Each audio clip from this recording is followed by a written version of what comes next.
Ya, dialog kita lanjutkan kembali. Kalau kita mencoba untuk menyimak kutipan-kutipan pernyataan dari Pak Jokowi JK, dari Pak Jokowi yang menyatakan bahwa PAN dan Demokrat kalau saya tidak salah kemungkinan akan bergabung. Kira-kira apa yang membuat mereka ini tertarik untuk bergabung dengan Jokowi JK? Iya, kalau saya kalau peluang tertarik memang sejak awal. Kalau saya membaca PAN itu orientasi awalnya kan saya nggak tahu kalau ada komunikasi Pak Hatta misalnya dengan Mbak Puan atau siapapun lah, mungkin Bang Effendi lebih paham.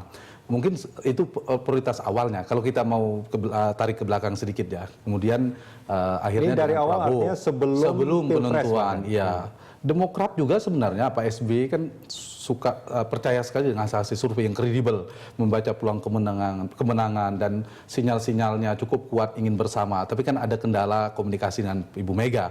Nah, artinya ada sejarah memang tidak ada problem sebenarnya kemungkinan Demokrat dan PAN untuk bergabung. Nah, pasca ini seperti apa petanya masih mungkin juga.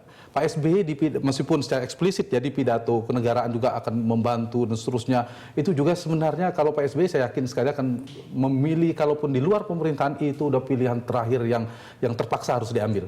Artinya memang orientasinya ingin berkontribusi dalam pemerintahan. PAN juga begitu mungkin, tentu punya kepentingan lain. Soal apa yang menjadi kesepakatan, apakah menteri yang seterusnya, kita tidak tahu. Tapi mudah-mudahan konsisten dengan Pak Jokowi mengatakan koalisi tanpa syarat tadi, tetap menjadi hak prerogatif presiden. Nah, tetapi begini, kalau tapi kita... apa yang membuat mereka akhirnya mau bergabung kalau terus kemudian tidak tidak ada teaser gitu. Kalau menggunakan logika sebelumnya, 10 tahun pemerintahan, saya mengkaji juga riset tentang presidensial selama 10 tahun itu, dan memang koalisi sulit dihindari. Tapi ujungnya kan ada transaksi kursi, tanda petik, menteri yang dijanjikan, seterusnya. Ya salah satu magnetnya adalah mungkin bisa bergabung, ya dapat jatah menteri, bisa jadi. Ya. Yang kedua, ya meskipun mungkin untuk pengamanan lah, tanda petik ya, untuk pengamanan dan pemerintahan lebih aman lah. Karena ya itu bagi mereka yang menang adalah pengamanan gitu kan? Atau justru bagi partai-partai pengamanan secara hukum tentunya. Dan itu bagi yang di luar dan seterusnya. Dan itu nanti panjang. Banyak orientasi, bisa jadi orientasi di dalam tuh orientasi politik kekuasaan, orientasi ekonomi politik. Tapi kan kita tidak berharap kalau kemudian kementerian jadi ATM partai. Bukan itu arahnya, tapi kan sering menjadi ekonomi politik orientasinya. Tetapi kalau kita ingin berbicara dari perspektif positif, ingin berkontribusi membangun bangsa dan negara, harapannya itu yang harus kita jaga ke depan.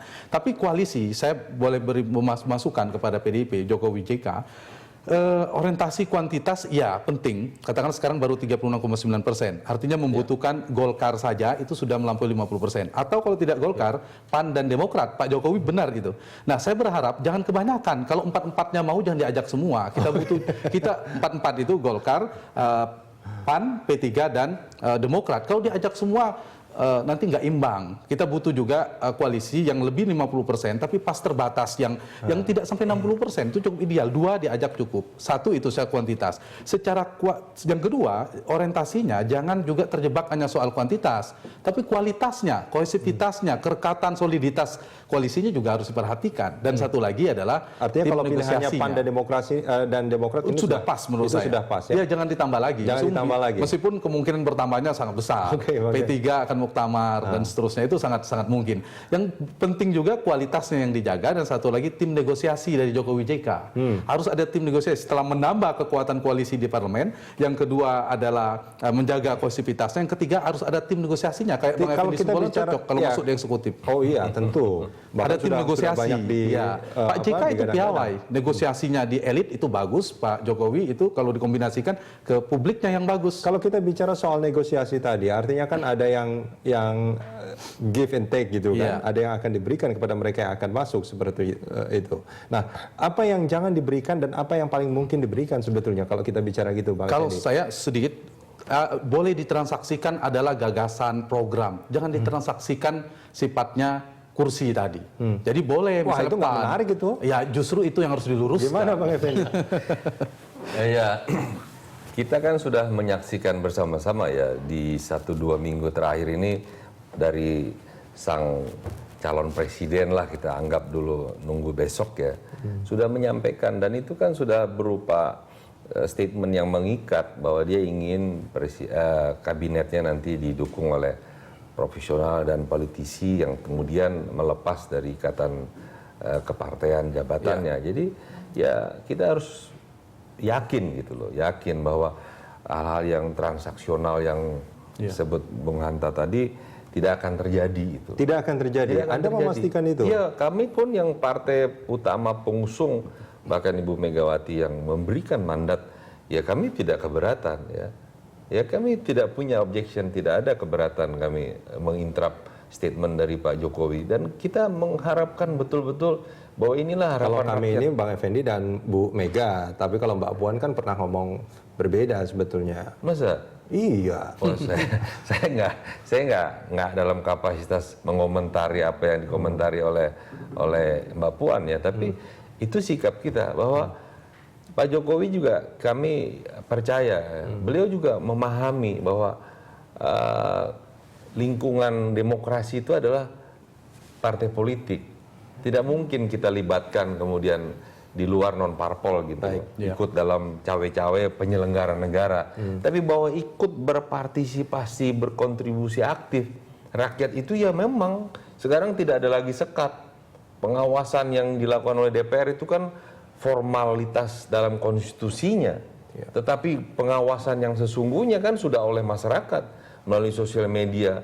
Saya kira ini sudah harus kita menyadari ya bahwa era paradigma yang sekarang ini tidak bisa lagi hanya terkungkung di eksekutif, legislatif dan eksekutif. Ada interest group, bahkan pressure group. Apa interest group apa contohnya? Ya ini kan fenomena yang saya kira Obama di akhir periode pertama menjelang kedua dia kan sudah begitulah era yang sekarang.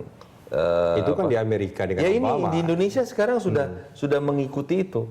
Jadi interest group yang mengklaim dirinya ada yang beneran. Ini memang menurut Anda apa yang mungkin bisa menjadi daya tarik bagi partai politik di luar koalisi Jokowi JK saat ini untuk bergabung bersama Jokowi JK kalau tidak ada yang diberikan? Ya itu tadi sebut Mas Hanta, dia tidak melulu harus katakanlah menyertakan. Itu harapan kita sebetulnya. Iya, kita bisa buktikan nanti. Kita lihat apakah yang disebut-sebut tadi dua partai tadi atau lebih nanti betul-betul mempersyaratkan, ya karena kami yang di dalam saja tidak menuntut itu, karena sejak awal tidak menuntut. Tidak pernah menuntut. Kita bersekutu di dalam adalah kita tanpa artinya syarat. Kalau ada kursi yang diberikan kepada partai yang tidak mendukung Jokowi jika pada saat Pilpres pun itu tidak jadi masalah juga. Berarti kita tidak percaya dengan Pak Jokowi dong. Kan kami sepenuhnya memberikan mandat itu kan kita sekaligus mempercayai 100% kepada beliau. Jadi kepada sosok Pak Jokowi kita harus benar-benar mempercayainya. Tidak lagi ada keraguan begitu. Bahwa apa yang menjadi harapan rakyat itu betul-betul bisa diimplementasikan. Mas Hanta, tanggapannya? Ya, tetap kita harus menjaga ya, optimis dulu dengan komitmen sebenarnya janji-janji kampanye Pak Jokowi akan membangun koalisi berbasis tadi program tidak transaksional tanpa syarat istilahnya kabinet profesional. Dulu pemandangan misalnya menjelang ini ada satu partai ini dapat jatahnya berapa, partai itu dapatnya berapa. Itu saya tulis di buku Presidenisme Setengah Hati.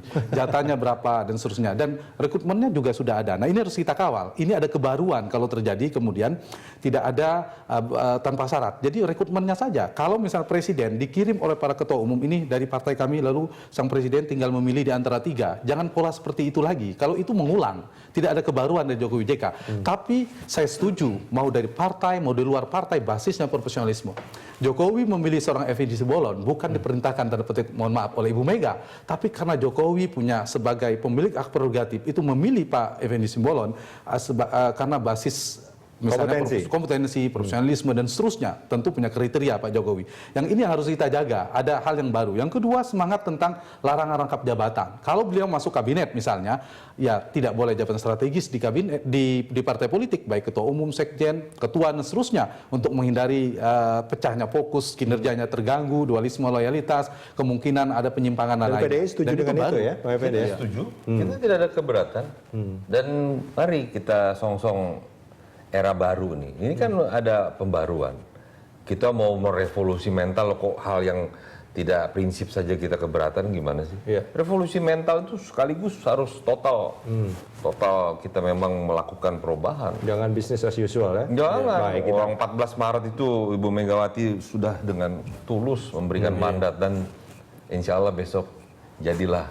Kalau sama tidak ada yang baru dari Jokowi. Tidak ada yang baru. Kita kan nunggu yang baru itu. Ini Umuman yang kita era jaga, kita perubahan. kawal. Oke, kita akan sambung Kita di harus segmen optimis. berikutnya.